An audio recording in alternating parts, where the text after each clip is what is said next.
The Devoted Friend. One morning, the old water rat put his head out of his hole. He had bright, beady eyes and stiff gray whiskers, and his tail was like a long bit of black India rubber. The little ducks were swimming about in the pond, looking just like a lot of yellow canaries, and their mother, who was pure white with real red legs, was trying to teach them how to stand on their heads in the water. "You will never be in the best society unless you can stand on your heads," she kept saying to them, and every now and then she showed them how it was done. But the little ducks paid no attention to her. They were so young that they did not know what an advantage it is to be in society at all. "What disobedient children!" cried the old water rat. "They really deserve to be drowned." "Nothing of the kind," answered the duck. "Everyone must make a beginning, and parents cannot be too patient." I know nothing about the feelings of parents," said the water rat. "I am not a family man. In fact, I have never been married, and I never intend to be. Love is all very well in its way, but friendship is much higher. Indeed, I know of nothing in the world that is either nobler or rarer than a devoted friendship." "And what, pray, is your idea of the duties of a devoted friend?" asked a green linnet, who was sitting in a willow tree hard by and had overheard the conversation. "Yes, that is just what I want to know," said the duck, and she swam away to the end of the pond and stood upon her head in order to give her children a good example. "What a silly question!" cried the water rat. "I should expect my devoted friend to be devoted to me, of course." "And what would you do in return?" said the little bird, swinging upon a silver spray and flapping his tiny wings. "I don't understand you," answered the water rat. "Let me tell you a story on the subject," said the linnet. "Is the story about me?" asked the water rat. "If so, I will listen to it, for I am extremely fond of fiction." "It is applicable to you," answered the linnet, and he flew down, and alighting upon the bank, he told the story of the devoted friend. "Once upon a time," said the linnet, "there was an honest little fellow named Hans." "Was he very distinguished?" asked the water rat. "No," answered the linnet, "I don't think he was distinguished at all, except for his kind heart and his funny, round, good-humored face. He lived in a tiny cottage all by himself, and every day he worked in his garden. In all the countryside there was no garden so lovely as his. Sweet William grew there, and gilly-flowers, and shepherd's purses, and fair maids of France. There were damask roses, and yellow roses, lilac crocuses, and gold, purple violets, and white. Columbine and lady smock, marjoram and wild basil, the cowslip and the flower de luce, the daffodil and the clove think bloomed or blossomed in their proper order as the months went by, one flower taking another flower's place, so that there were always beautiful things to look at and pleasant odors to smell.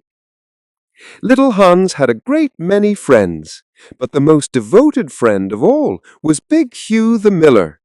Indeed, so devoted was the rich miller to little Hans that he would never go by his garden without leaning over the wall and plucking a large nosegay or a handful of sweet herbs, or filling his pockets with plums and cherries if it was the fruit season. "Real friends should have everything in common," the miller used to say, and little Hans nodded and smiled, and felt very proud of having a friend with such noble ideas.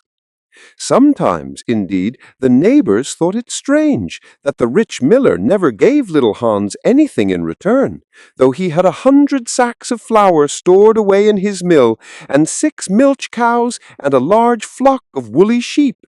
But Hans never troubled his head about these things, and nothing gave him greater pleasure than to listen to all the wonderful things the miller used to say about the unselfishness of true friendship. So little Hans worked away in his garden. During the spring, the summer, and the autumn he was very happy. But when the winter came, and he had no fruit or flowers to bring to the market, he suffered a good deal from cold and hunger, and often had to go to bed without any supper but a few dried pears or some hard nuts. In the winter also he was extremely lonely, as the miller never came to see him then. "There is no good in my going to see little Hans as long as the snow lasts," the miller used to say to his wife.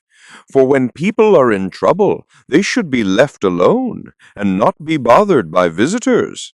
That at least is my idea about friendship, and I am sure I am right. So I shall wait till the spring comes, and then I shall pay him a visit, and he will be able to give me a large basket of primroses, and that will make him so happy." "You are certainly very thoughtful about others," answered the wife, as she sat in her comfortable armchair by the big pine-wood fire. "Very thoughtful indeed. It is quite a treat to hear you talk about friendship. I am sure the clergyman himself could not say such beautiful things as you do, though he does live in a 3-storied house and wear a gold ring on his little finger." "But could we not ask little Hans up here?" said the miller's youngest son. "If poor Hans is in trouble, I will give him half my porridge and show him my white rabbits." "What a silly boy you are!" cried the miller. "I really don't know what is the use of sending you to school. You seem not to learn anything. Why, if little Hans came up here and saw our warm fire and our good supper and our great cask of red wine, he might get envious, and envy is a most terrible thing, and would spoil anybody's nature. I certainly will not allow Hans' nature to be spoiled. I am his best friend, and I will always watch over him and see that he is not led into any temptations. Besides, if Hans came here, he might ask me to let him have some flour on credit, and that I could not do. Flour is one thing, and friendship is another, and they should not be confused. Why, the words are spelt differently and mean quite different things. Everybody can see that." "How well you talk," said the miller's wife, pouring herself out a large glass of warm ale. "Really, I feel quite drowsy. It is just like being in church. Lots of people act well, but very few people talk well, which shows that talking is much the more difficult thing of the two, and much the finer thing also." And he looked sternly across the table at his little son, who felt so ashamed of himself that he hung his head down and grew quite scarlet and began to cry into his tea. However, he was so young that you must excuse him. "Is that the end of the story?" asked the water rat. "Certainly not," answered the linnet. "That is the beginning." "Then you are quite behind the age," said the water rat. "Every good storyteller nowadays starts with the end, and then goes on to the beginning and concludes with the middle. That is the new method. I heard all about it the other day from a critic who was walking round the pond with a young man. He spoke of the matter at great length, and I'm sure he must have been right, for he had blue spectacles and a bald head, and whenever the young man made any remark, he always answered, "Pooh! But pray go on with your story. I like the miller immensely. I have all kinds of beautiful sentiments myself, so there is a great sympathy between us." "Well," said the linnet, hopping now on one leg and now on the other, "as soon as the winter was over, and the primroses began to open their pale yellow stars, the miller said to his wife that he would go down and see little Hans. "Why, what a good heart you have!" cried his wife. "You are always thinking of others, and mind you take the big basket with you for the flowers." So the miller tied the sails of the windmill together with a strong iron chain and went down the hill with the basket on his arm. "Good morning, little Hans," said the miller. "Good morning," said Hans, leaning on his spade and smiling from ear to ear. "And how have you been all the winter?" said the miller. "Well, really," cried Hans, "it is very good of you to ask, very good indeed. I am afraid I had rather a hard time of it, but now the spring has come and I am quite happy, and all my flowers are doing well." "We often talked of you during the winter, Hans," said the miller, "and wondered how you were getting on." "That was kind of you," said Hans. "I was half afraid you had forgotten me." "Hans, I am surprised at you," said the miller. "Friendship never forgets. That is the wonderful thing about it. But I am afraid you don't understand the poetry of life. How lovely your primroses are looking, by the by." "They are certainly very lovely," said Hans, "and it is a most lucky thing for me that I have so many. I am going to bring them into the market and sell them to the burgomaster's daughter and buy back my wheelbarrow with the money." "Buy back your wheelbarrow? You don't mean to say you have sold it? What a very stupid thing to do!"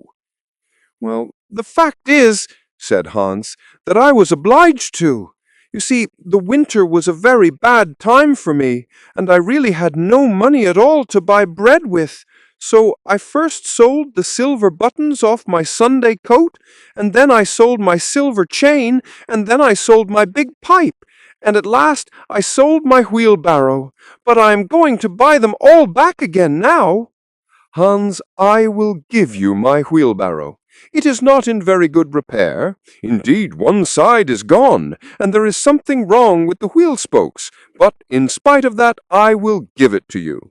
I know it is very generous of me, and a great many people would think me extremely foolish for parting with it, but I am not like the rest of the world. I think that generosity is the essence of friendship, and besides, I have got a new wheelbarrow for myself. Yes, you may set your mind at ease. I will give you my wheelbarrow." "Well, really, that is generous of you," said little Hans, and his funny round face glowed all over with pleasure. "I can easily put it in repair, as I have a plank of wood in the house." "A plank of wood," said the miller, looking at it. "Why, that is just what I want for the roof of my barn. There is a very large hole in it, and the corn will all get damp if I don't stop it up. How lucky you mentioned it. It is quite remarkable how one good action always breeds another. I have given you my wheelbarrow, and now you are going to give me your plank. Of course, the wheelbarrow is worth far more than the plank, but true friendship never notices things like that. Pray get it at once, and I will set to work at my barn this very day." "Certainly," cried little Hans, and he ran into the shed and dragged the plank out. "It is not a very big plank," said the miller, looking at it, "and I am afraid that after I have mended my barn roof there won't be any left for you to mend the wheelbarrow with. But of course that is not my fault. And now, as I have given you my wheelbarrow, I'm sure you would like to give me some flowers in return. Here is the basket, and mind you fill it quite full." "Quite full?" said little Hans, rather sorrowfully, for it was really a very big basket, and he knew that if he filled it, he would have no flowers left for the market, and he was very anxious to get his silver buttons back. "Well, really," answered the miller, "as I have given you my wheelbarrow, I don't think that it is much to ask you for a few flowers. I may be wrong, but I should have thought that friendship, true friendship, was quite free from selfishness of any kind." "My dear friend, my best friend," cried little Hans, "you are welcome to all the flowers in my garden. I would much sooner have your good opinion than my silver buttons any day." And he ran and plucked all his pretty primroses and filled the miller's basket. "Goodbye, little Hans," said the miller, as he went up the hill with the plank on his shoulder and the big basket in his hand. "Goodbye," said little Hans, and he began to dig away quite merrily. He was so pleased about the wheelbarrow. The next day he was nailing up some honeysuckle against the porch when he heard the miller's voice calling to him from the road. So he jumped off the ladder and ran down the garden and looked over the wall. There was the miller with a large sack of flour on his back. "Dear little Hans," said the miller, "would you mind carrying this sack of flour for me to market?" "Oh, I'm so sorry," said Hans, "but I am really very busy today. I have got all my creepers to nail up, and all my flowers to water, and all my grass to roll." "Well, really," said the miller, "I think that, considering that I am going to give you my wheelbarrow, it is rather unfriendly of you to refuse." "Oh, don't say that," cried little Hans. "I wouldn't be unfriendly for the whole world." And he ran in for his cap and trudged off with the big sack on his shoulders. It was a very hot day, and the road was terribly dusty, and before Hans had reached the 6th milestone, he was so tired that he had to sit down and rest. However, he went on bravely, and at last he reached the market. After he had waited there some time, he sold the sack of flour for a very good price, and then he returned home at once, for he was afraid that if he stopped too late, he might meet some robbers on the way. "It has certainly been a hard day," said little Hans to himself as he was going to bed. "But I am glad I did not refuse the miller, for he is my best friend, and besides, he is going to give me his wheelbarrow." Early the next morning, the miller came down to get the money for his sack of flour, but little Hans was so tired that he was still in bed. "Upon my word," said the miller, "you are very lazy. Really, considering that I am going to give you my wheelbarrow, I think you might work harder. Idleness is a great sin, and I certainly don't like any of my friends to be idle or sluggish.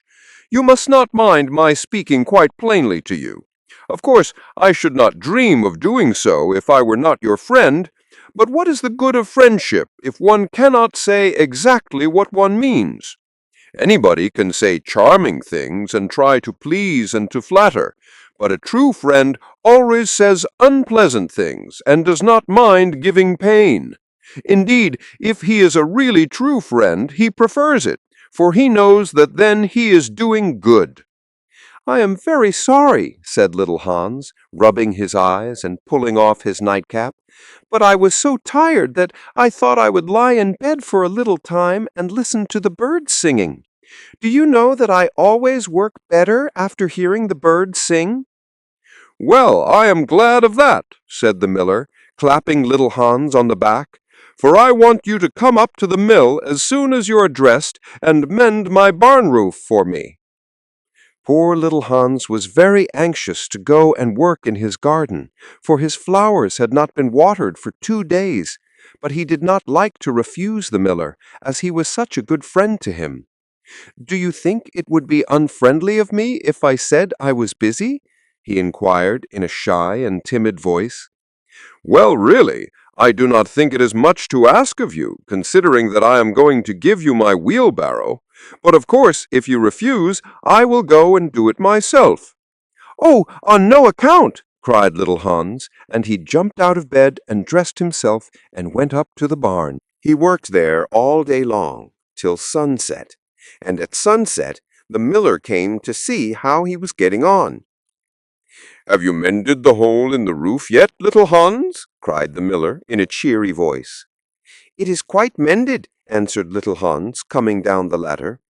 "Ah," said the miller, "there is no work so delightful as the work one does for others." "It is certainly a great privilege to hear your talk," answered little Hans, sitting down and wiping his forehead. "A very great privilege. But I am afraid I shall never have such beautiful ideas as you have." "Oh, they will come to you," said the miller, "but you must take more pains. At present you have only the practice of friendship. Some day you will have the theory also." "Do you really think I shall?" asked little Hans. "I have no doubt of it. answered the miller. "But now that you have mended the roof, you had better go home and rest, for I want you to drive my sheep to the mountain tomorrow." Poor little Hans was afraid to say anything to this, and early the next morning the miller brought his sheep round to the cottage, and Hans started off with them to the mountain. It took him the whole day to get there and back, and when he returned he was so tired that he went off to sleep in his chair, and did not wake up till it was broad daylight. "What a delightful time I shall have in my garden," he said, and he went to work at once. But somehow he was never able to look after his flowers at all, for his friend the miller was always coming around and sending him off on long errands or getting him to help at the mill. Little Hans was very much distressed at times, as he was afraid his flowers would think he had forgotten them, but he consoled himself by the reflection that the miller was his best friend. "Besides," he used to say, "he is going to give me his wheelbarrow, and that is an act of pure generosity." So little Hans worked away for the miller, and the miller said all kinds of beautiful things about friendship, which Hans took down in a notebook and used to read over at night, for he was a very good scholar. Now it happened that one evening little Hans was sitting by his fireside when a loud rap came at the door. It was a very wild night, and the wind was blowing and roaring round the house so terribly that at first he thought it was merely the storm. But a second rap came, and then a third, louder than any of the others. "It is some poor traveller," said little Hans to himself, and he ran to the door. There stood the miller, with a lantern in one hand and a big stick in the other. "Dear little Hans," cried the miller, "I'm in great trouble. My little boy has fallen off a ladder and hurt himself, and I am going for the doctor. But he lives so far away, and it is such a bad night, that it has just occurred to me that it would be much better if you went instead of me. You know I am going to give you my wheelbarrow, and so it is only fair that you should do something for me in return." "Certainly," cried little Hans. "I take it quite as a compliment your coming to me, and I will start off at once. But you must lend me your lantern, as the night is so dark that I am afraid I might fall into the ditch." "I'm very sorry," answered the miller, "but it is my new lantern, and it would be a great loss to me if anything happened to it." "Well, never mind, I will do without it," cried little Hans, and he took down his great fur coat and his warm scarlet cap, and tied a muffler round his throat, and started off. What a dreadful storm it was! The night was so black that little Hans could hardly see, and the wind was so strong that he could scarcely stand.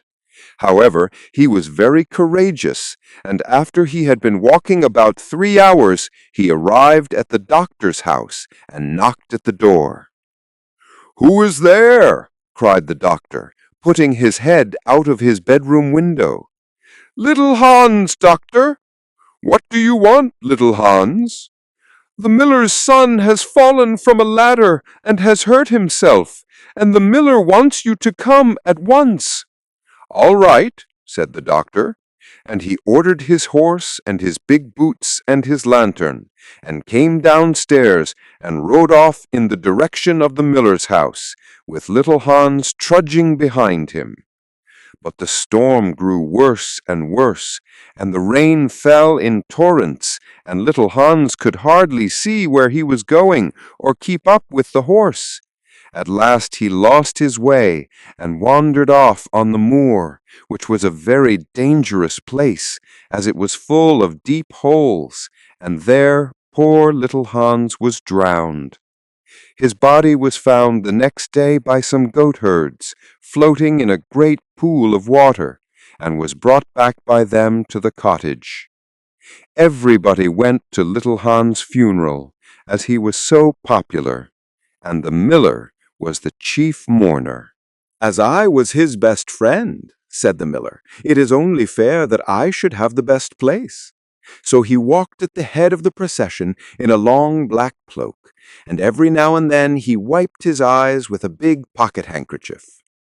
"Little Hans is certainly a great loss to everyone," said the blacksmith, when the funeral was over, and they were all seated comfortably in the inn, drinking spiced wine and eating sweet cakes.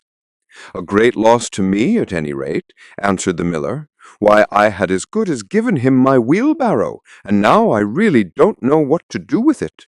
It is very much in my way at home, and it is in such bad repair that I could not get anything for it if I sold it.